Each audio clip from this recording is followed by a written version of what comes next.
आत्मसम्मान। क्या बात है भाभी, खीर तो बहुत अच्छी बनी है। सही कह रहे हैं जिया जी, और अच्छी क्यों नहीं बनेगी? हमने परमानेंट कुक जो रखा हुआ है। सीमा के जवाब और उनकी मजाक उड़ाती हुई हंसी को सुनकर सुहानी की आंखों में आंसू आ गए।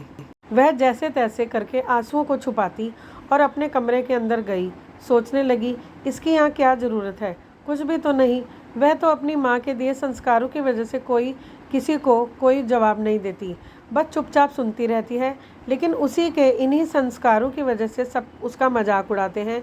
आज भी सीमा ने नंदोई और नंद के साथ मिलकर कितनी मजाक उड़ाई। क्या फ़ायदा ऐसे संस्कारों का?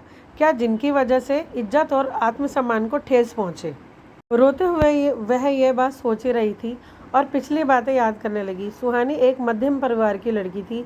उसने पढ़ाई भी साधारण ही की थी, लेकिन वह बहुत खूबसूरत थी और कांता जी ने उसे एक शादी में देखा तो अपने बेटे विहान के लिए पसंद कर लिया, जो अपना घर का ही बिजनेस संभाल रहा था।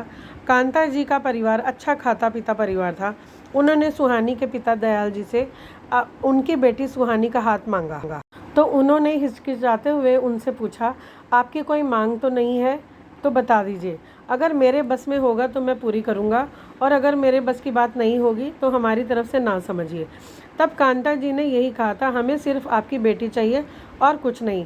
बस हमारे बेटी दामाद और रिश्तेदारों की खातिरदारी अच्छे से कीजिएगा। बस हमारे लिए यही बहुत है और हमें कुछ नहीं चाहिए। इस तरह से सुहानी के पिता ने जितना उनका सामर्थ्य था उसी हिसाब से उन सब की खातिरदारी की।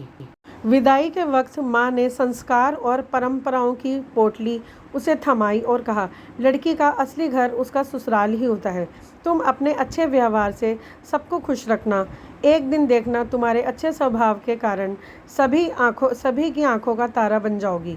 और सुहानी विदा होकर अपने ससुराल आ गई। ससुराल आकर कुछ दिनों में ही उसे वहाँ की हकीकत का पता चल गया कि वह वहाँ बहू कम नौकरानी ज़्यादा थी। पास होने की वजह से उसकी नंदें जब तब आती रहती और उस पर हुक्म चलाती और उसको कुछ भी नहीं समझती थीं। और सासू माँ भी उसे एक घड़ी भी चैन नहीं लेने देती थी। अगर वह थोड़ी देर आराम भी करना चाहती तो बस वह भी उनकी आंखों में खटकता था। वह बस यही चाहती कि सुहानी हर वक्त काम करती रहे। उसका देवर अंकित उसके काम में 100 कमियाँ निकालता, और अगर वह कुछ कहती तो सासू माँ भी उसका ही पक्ष लेती और कहती, अच्छे से खाना बनाया करो, क्या गलत कह रहा है? इतने दिन हो गए तुम्हें इस घर में आए हुए और अभी तक तुम्हें उस सबकी पसंद नापसंद का पता नहीं। तुम्हें सब की पसंद का ध्यान रखना चाहिए। तुम इस घर की बहू हो। बहू तो सिर्फ यह नाम की है, बाकी तो सिर्फ इस घर में उसकी अहमियत किसी काम वाली से ज़्यादा नहीं है। लेकिन वह यह सिर्फ सोच कर रह गई, मुँह से कुछ नहीं बोली, क्योंकि संस्कारों की पट्टी जो बंधी थी मुँह पर। दोनों ननद और दामाद आते तब भी वह सिर्फ किचन की होकर रह जाती। किसी को उससे कोई सरोकार नहीं था। वह खाना बनाकर देती, सब उसके बनाए हुए खाने को एंजॉय करते और वह सिर्फ काम करती, और उस पर भी उसका मजाक बनाया जाता। विहान भी इस पर ज़्यादा ध्यान नहीं देता था। वह सुबह ही घर से निकल जाता था और देर रात घर आता था। कुछ वक्त बाद उसके देवर अंकित की शादी सीमा से हो गई। सीमा जबान की बहुत मीठी थी और एक अच्छे खासे धनी परिवार से थी। उसने तोहफों से और अपने मीठी बातों से सबको अपनी तरफ कर लिया था। लेकिन वह बस मीठी बातें ही करती थी, काम कुछ नहीं करती थी। काम अभी सारा सुहानी ही करती थी और जताती ऐसे थी कि सारा काम जैसे वही करती हो। और आज की ही बात ले लो, दोनों ननद और नंदोई आए हुए थे। तब सीमा ने डिनर के बाद सुहानी की बनाई हुई खीर सबको परोसी और उसकी बनाई खीर खाकर सबने उसी का मजाक उड़ाया। और यह कोई आज की बात नहीं थी, वह तो हर रोज़ की बात थी। और जब रात में उसने अपने पति विहान से इस बारे में कहा तो वह बोला, तुम गलत सोच रही हो। सब तुम्हें कितना प्यार करते हैं, कितना अपनापन देते हैं। मैंने तो ऐसा कुछ भी नहीं देखा। तुम मुझे मेरे अपनों के खिलाफ भड़काने की कोशिश मत करो, यह अच्छी बात नहीं है। विहान की बात सुनकर सुहानी चुप हो गई और सोचने लगी, इनकी आंखों पर तो अपनी माँ और बहनों के प्यार की पट्टी बंधी है। इन्हें मेरा दुख और मेरी कोई बात का से सरोकार नहीं है। इनसे कुछ कहना तो बेकार है। अब जो करना है मुझे ही करना है। उसने मन ही मन यह संकल्प लिया और सो गई। अगले दिन सुबह में वह कमरे से ही नहीं निकली और लेटी ही रही। तब सासू माँ तमतमाती हुई उसके कमरे में आई और बोलने लगी, आज तुम अभी तक सो रही हो, काम नहीं करना है क्या? सबको नाश्ता चाहिए, ऐसे लेटी रहोगी तो काम तुम्हारे मायके से आकर नौकर करेंगे क्या? तब सुहानी ने कहा, मेरी तबीयत ठीक नहीं है, आज नाश्ता सीमा बना देगी। लेकिन सीमा कैसे बनाएगी, वह तो अभी बच्ची है। सुहानी की बात सुनकर कांता जी ने तुनकते हुए जवाब दिया, सुनिए जी, आप नाश्ते का इंतज़ाम आज बाहर से कर दीजिए, क्योंकि मेरी तबीयत ठीक नहीं है और मम्मी जी कह रही हैं कि सीमा से नहीं बन पाएगा क्योंकि वह अभी बच्ची है। विहान से कहा, जो ऑफिस के लिए तैयार हो रहा था। मम्मी जी, सीमा क्यों नहीं बना सकती नाश्ता, और सीमा बच्ची है, क्या कह रही हैं आप? विहान की बात सुनकर कांता जी चुप चली गईं।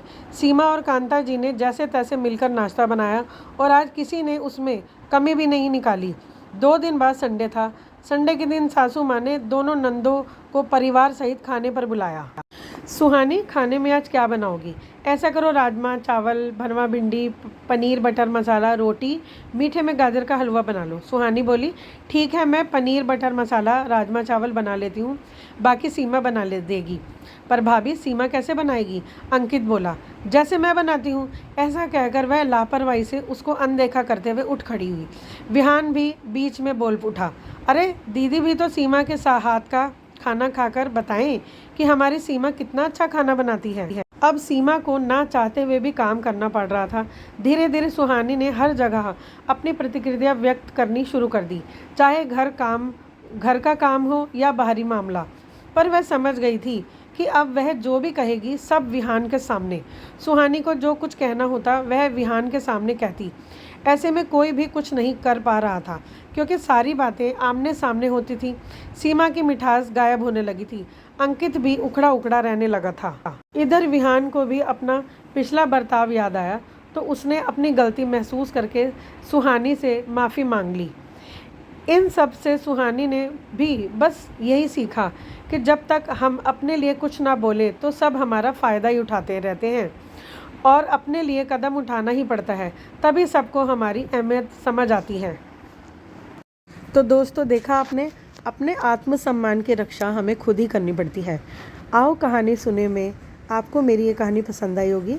आप मेरे कहानी को प्लीज़ लाइक कीजिए, शेयर कीजिए और मेरे चैनल आओ कहानी सुने को सब्सक्राइब कीजिए। धन्यवाद।